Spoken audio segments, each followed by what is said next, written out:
What's going on, everybody? My name is Ben and welcome back to The Bench for a brand new episode here on Rivals and Adversaries. We are back on our A6M3 Model 32 and today we're going to go ahead and try to get everything up to primer. So next episode we can start doing some painting. So let's go ahead and grab the kit and we're going to get started. Now last time I worked extensively there on the cockpit. I've got that all nicely sealed away in the fuselage and it looks pretty good. No real complaints there. Part fit was excellent. So that is awesome. But today we're going to go ahead and have to come back and start cleaning up some of the seams around the different fuselage areas, and we got to get on the wings, start building those up. Lots more to do for sure. Now on the wings, we do have to go ahead and add in a couple of extra details here and there around the rear portion of the wing. I guess that is something that is viewable through the cockpit. But let's go ahead and jump into our first time lapse. So we're going to start doing some part cleanup, get a little bit more areas kind of touched up and ready to go. And then we're going to add in the wings, put everything together, get those rear details nicely installed, and then work on the wheelbase, get those all nicely glued together and see how that goes. So let's go ahead and jump in here, guys. Let's start having some fun. Let's get this party started.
All right, everybody, we are back, and so far so good. The aircraft is coming along. We're going to move our attention here over to the cowling, and the cowling is going to be a little tricky because it is actually two pieces and then a third piece for the internal air scoop. We're going to have to make sure that we have everything nicely cleaned up, and then when we go ahead and glue it together, we got to be real certain we're going to minimize those seam lines. But I think we're in good hands here with Edward, so hopefully it's not too bad. A couple of swipes of our X-Acto knife here, we just clean up a little bit of that flash around the gun ports, and then we can go ahead and start doing a little bit bit of dry fitting and see how this all goes together. Now that we have our cowling more or less dry fitted together here, let's go ahead and take a little bit of our Mr. Cement S and we're just going to dab one little drop right there. That should go ahead and pull itself around the different seams, and yeah, we are good right there.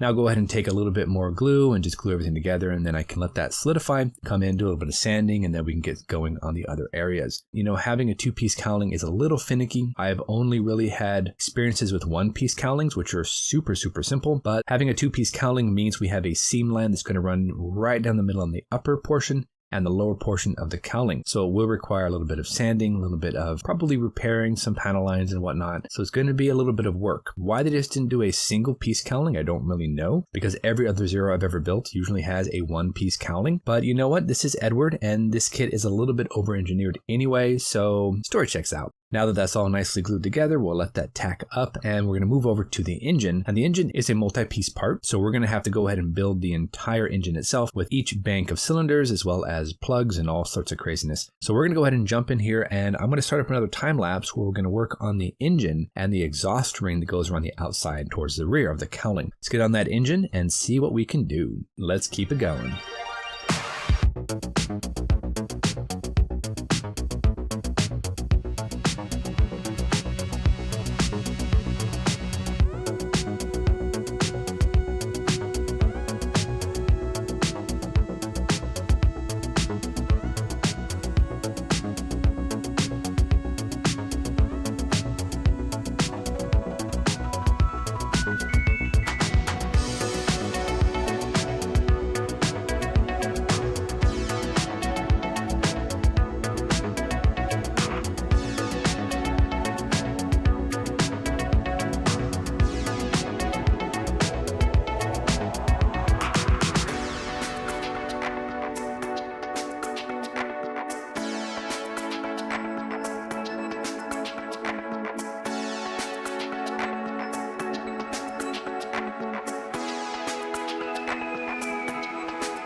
Just a quick pause here in the video, guys. I've been working on the engine. The engine is all nicely glued together and I've installed it there on the front of the fuselage. I wanted to go ahead and mention though that there is an option to go ahead and run some plug wires just out of solder, but I really don't want to do that because it's going to be hidden. Once you put on that cowling, and I went ahead and mocked up the propeller hub, once you put on that as well, it actually obscures most of the engine face, so you really can't see anything. So I don't really want to go ahead and do a bunch of work just to have it be basically obscured by a large cowling, and then of course the propeller. So we're going to go ahead and leave those off for now. We might come back later on and work a little bit more with that. But for right now, we're going to go ahead and not worry about those plug wires. So let's get back into it. I want to work on some seams. I want to get some Mr. Surfacer all nicely applied, different openings, sand everything down, mix up some of that blue-black mixture for the cowling and for the decking under the canopy, build up those tail planes. Let's get back into that, guys. We need to go and install all those parts, get everything painted up, do some masking on that canopy, of course, get everything nicely primed with Mr. Surfacer. Let's go ahead and keep it going, guys. We're getting there. So far, so good.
And we are back. So far, the Zero is coming right along. It's looking pretty decent. I'm liking how it's kind of coming together. As you can see here, we've got the entire thing primed with Mr. Surfacer 1200 with about a 50-50 mixture of our Mr. Leveling Thinner. I didn't add any plug wires like I mentioned in the engine because you're not going to see anything. This cowling is very large, so it's going to obscure the majority of the engine itself. Plus the propeller has a giant propeller hub on there, so it's not going to be visible. Other than that, we do have our control surfaces also primed. I've left them off for right now because I want to see if I need to pose them any particular direction. And of course, the undersurface is nicely sanded. We filled up a couple of the other seam lines here and there, which had a little bit of a fit issue, but nothing that bad to be honest. So this is actually looking pretty decent. We can go ahead and put it aside for right now. Next episode, we can come on back and we do some pre-shade. Then we have to figure out how much we want to go ahead and weather this thing because there's an option of going ahead and doing, like I did on the Corsair, adding in a little bit of chipping fluid and chip down the paint down to our primer. I'm going to have to actually order some paint. I don't have any of the Japanese colors that I need for the exterior finish, so I'm going to put in an order for that. We did make up that blue-black mixture, however. We used some Tamiya flat blue and Tamiya flat black. I did about a 70-30% mixture, so 70% flat black and 30% blue. Gave a nice little bit of a hint of blue to that black, and I used that same color for underneath the canopy in both the front coping and also the rear decking. And with that, we are done for today. Again, this is a great model kit. I'm loving it, but certain areas are just a tad over-engineered, and I don't see why they have to be multi-part, like the wheelbase or the cowling. Still, this kit is awesome. It's got great amounts of detail, and I cannot wait to go ahead and start getting it into paint.